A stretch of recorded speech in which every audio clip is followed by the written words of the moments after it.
ప్రియమైన సహోదరి సహోదరులారా, యేసుక్రీస్తు నామంలో మీ అందరికీ నా వందనాలు. జలప్రళయం తర్వాత మానవజాతి మళ్లీ అభివృద్ధి చెందుతున్న కాలమది. షీనారు మైదానంలో వేల సంఖ్యలో మానవులు కూడి ఉన్నారు. వారందరికీ ఒకటే భాష, ఒకటే మాట, ఒకటే లక్ష్యం. ఆ లక్ష్యం ఏమిటో తెలుసా? దేవుని మహిమపరచడం కోసం కాదు, దేవుని ఆజ్ఞను పాటించడం కోసం, అంతకంటే కాదు. కేవలం తమను తాము హెచ్చించుకోవడం కోసం. మనం ఆకాశమును తాకే శిఖరము గల ఒక గోపురాన్ని కట్టుకుందాం, మనకంటూ ఒక పేరు సంపాదించుకుందాం అని వారు నిశ్చయించుకున్నారు. మానవుడు ఆ గోపురాన్ని ఆకాశమును తాకేలా కట్టాలనుకున్నాడు. వారి దృష్టిలో అది భూమి మీద అత్యంత ఎత్తైనది. కానీ ఆకాశమందున్న దేవుని దృష్టిలో అది ఎంత అల్పమైనదంటే దానిని స్పష్టంగా చూడటానికి ఆయన దిగి రావాల్సి వచ్చింది. మానవుడు తనను తాను ఎంతగా హెచ్చించుకున్నా సృష్టికర్త ముందు అది అత్యంత స్వల్పమైనది. ఆదికాండము 11వ అధ్యాయము 5వ వచనం చూసినట్లయితే, యెహోవా నరుల కుమారులు కట్టిన పట్టణమును గోపురమును చూడ దిగివచ్చెను. నోవహు సంతతి వారు దేవుని ఆజ్ఞ ధిక్కరించి భూమి అందంతటా వ్యాపించకుండా షీనారు మైదానంలో ఒకే చోట నివసించాలని నిర్ణయించుకున్నారు. వారు తమ స్వంత కీర్తిని చాటుకోవడానికి ఆకాశమంత ఎత్తుగల ఒక గోపురాన్ని నిర్మించడం ప్రారంభించారు. అయితే సర్వశక్తిమంతుడైన యెహోవా వారు నిర్మిస్తున్న పట్టణాన్ని, గోపురాన్ని చూడడానికి దిగివచ్చారు. ఇక్కడ దిగివచ్చుట అంటే దేవుడు ఆ గోపురం కనపడగా దిగిరాలేదు, కానీ తీర్పు ఇచ్చే ముందు పరిస్థితిని క్షుణ్ణంగా పరిశీలించడానికి భూమి మీదకు వచ్చారు. దేవుడు మానవజాతి పట్ల ఎంత శ్రద్ధ కలిగి ఉన్నారో ఇక్కడ కనిపిస్తుంది. మానవుడు దేవుని మర్చిపోయినా దేవుడు మాత్రం మానవుడిని వదిలేయలేదు. తన బిడ్డలు తప్పుడు మార్గంలో వెళ్తూ తమను తాము నాశనం చేసుకుంటుంటే చూడలేక తండ్రి తన పిల్లల దగ్గరకు సమీపంగా వచ్చినట్లు దేవుడు దిగివచ్చాడు. మనం చేసే ఏ పనైనా దేవుడు చూస్తున్నాడు. అది ఒక వ్యాపారం కావచ్చు, ఒక కుటుంబం కావచ్చు. దేవుడు చూస్తున్నాడు అనే స్పృహ ఉన్నప్పుడు మన ప్రవర్తనలో వినయం ఉంటుంది. అప్పుడు యెహోవా, ఇదిగో జనము ఒక్కటే, వారికందరికీ భాష ఒక్కటే, వారు ఈ పని ఆరంభించి ఉన్నారు. ఇక మీదట వారు చేయదలుచు ఏ పని అయినను చేయకుండా వారికి ఆటంకమేమీ నుండదు.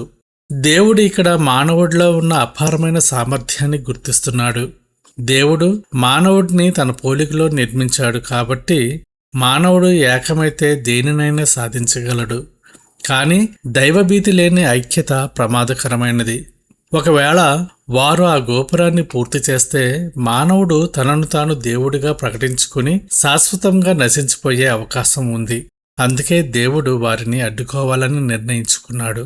ఇది మానవునిపై పగతో చేసిన పని కాదు, కానీ మానవుడు గర్వంతో తనను తాను నాశనం చేసుకోకూడదని చేసిన పని. గనుక మనము దిగిపోయి వారిలో ఒకని మాట ఒకనికి తెలియకుండా అక్కడ వారి భాషను తారుమారు చేయదము రండని అనుకునేను. మానవులు గర్వంతో దేవునితో ప్రమేయం లేకుండా ఐక్యమై చేస్తున్న ఈ పాపపు ప్రయత్నాన్ని దేవుడు గమనించారు. వారు ఇలాగే కొనసాగితే వారి పాపం హద్దులు దాటిపోతుందని ఎరిగిన దేవుడు వారి భాషను తారుమారు చేశారు. దేవుడు వారిని శిక్షించడానికి అగ్నిని కురిపించలేదు, జలప్రళయం తెప్పించలేదు. కేవలం వారి భాషను తారుమారు చేశాడు. ఒకరి మాట ఒకరికి అర్థం కాకపోతే ఎంతటి గందరగోళం ఏర్పడుతుందో ఆలోచించండి. ఒకడు ఇటుక అడిగితే మరొకడు నీళ్లు తెస్తాడు.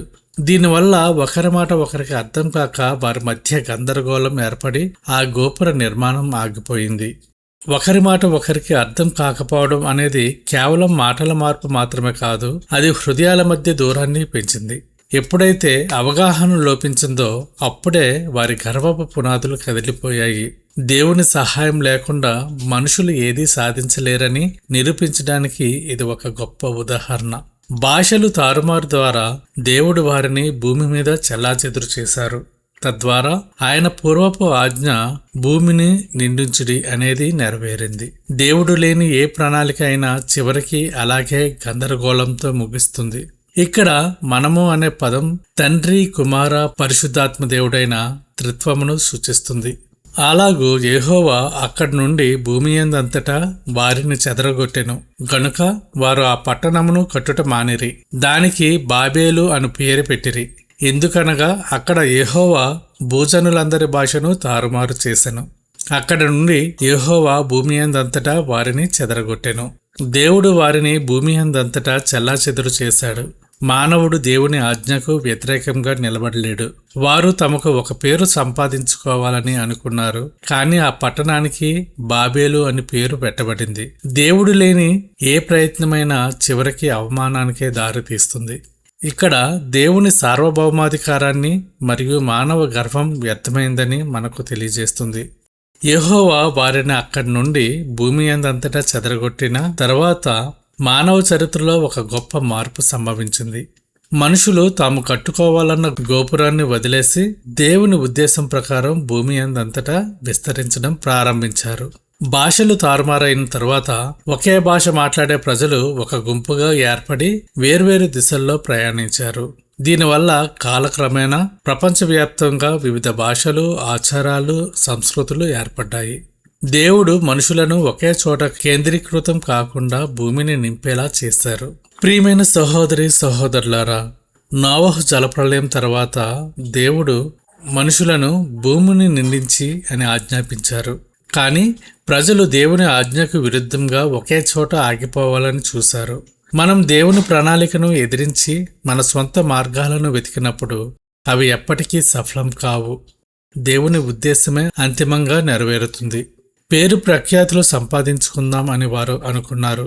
అంటే దేవుని మహిమపరచడం కంటే వారి స్వంత నామమును హెచ్చించుకోవడమే వారి లక్ష్యం. ఐక్యత అనేది గొప్ప బలమే, కానీ అది దేవునికి వ్యతిరేకంగా ఉంటే వినాశనానికి దారితీస్తుంది. బాబేలు ప్రజల మధ్య ఉన్న తప్పుడు ఐక్యతను విచ్ఛిన్నం చేయడం ద్వారా దేవుడు వారిని పెద్ద పాపం నుండి రక్షించారు. మన సహవాసం ఎల్లప్పుడూ దేవుని చిత్తానుసారంగా ఉండాలి.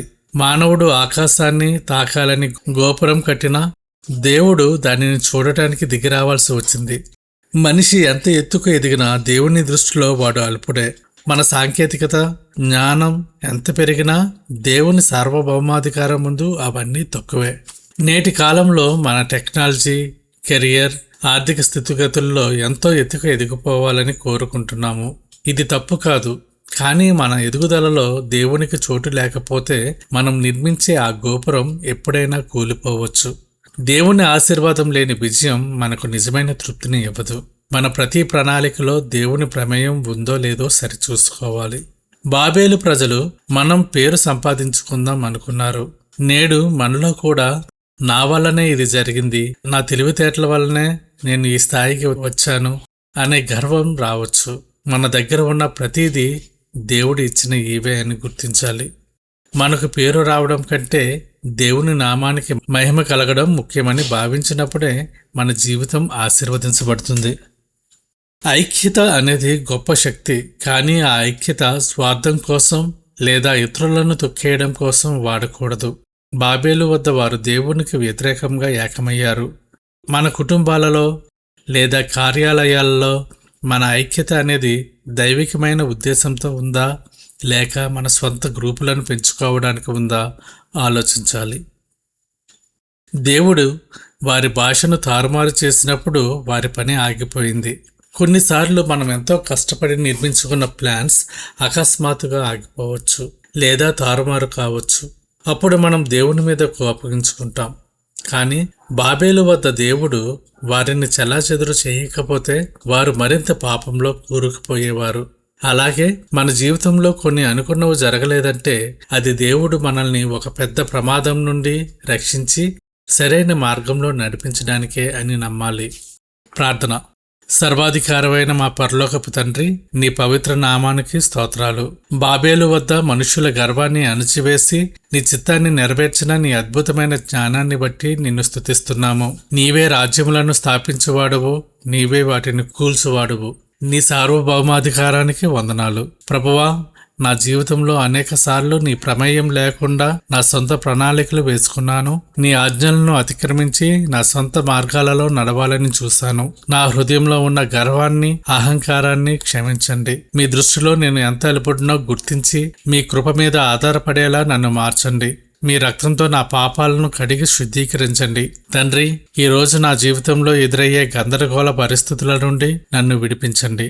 బాబేలు వలె నా ఆలోచనలు తారుమారు కాకుండా మీ వాక్యమనే వెలుగుతో నన్ను నడిపించండి. నా పనులలో, నా ఉద్యోగంలో మీ ఆశీర్వాదమును దయచేయండి. ఏది మీ చిత్తమో దానినే నా జీవితంలో నెరవేర్చండి. ఆర్థిక ఇబ్బందులలో ఉన్నవారికి, అనారోగ్యంతో ఉన్నవారికి మీ సహాయమును దయచేయండి. దేవా, మా కుటుంబాన్ని మీ రెక్కల చాటున భద్రపరచండి. మా మధ్య ఎటువంటి విభేదాలు, అపార్థాలు రాకుండా మీ ప్రేమతో మమ్మల్ని కట్టి ఉంచండి. బాబేలులో ప్రజలు విడిపోయినట్లు కాకుండా మేమందరం మీ యందు ఏక మనస్సు కలిగి ఉండటానికి సహాయం చేయండి. సంఘాలలో గర్వమునకు చోటు లేకుండా కేవలం మీ మహిమ కొరకే పరిచర్య సాగునట్లు చేయండి. కనికరము గల తండ్రి, అనాథలను, వితంతువులను, ఆదరణ లేని వారిని జ్ఞాపకం చేసుకోండి. ఆకలితో అలమటించే వారికి ఆహారాన్ని, అన్యాయానికి గురవుతున్న వారికి మీరే న్యాయకర్తవుగా ఉండి విడుదల చేయండి. యేసుక్రీస్తు నామంలో అడుగుచున్నాము తండ్రి. ఆమెన్.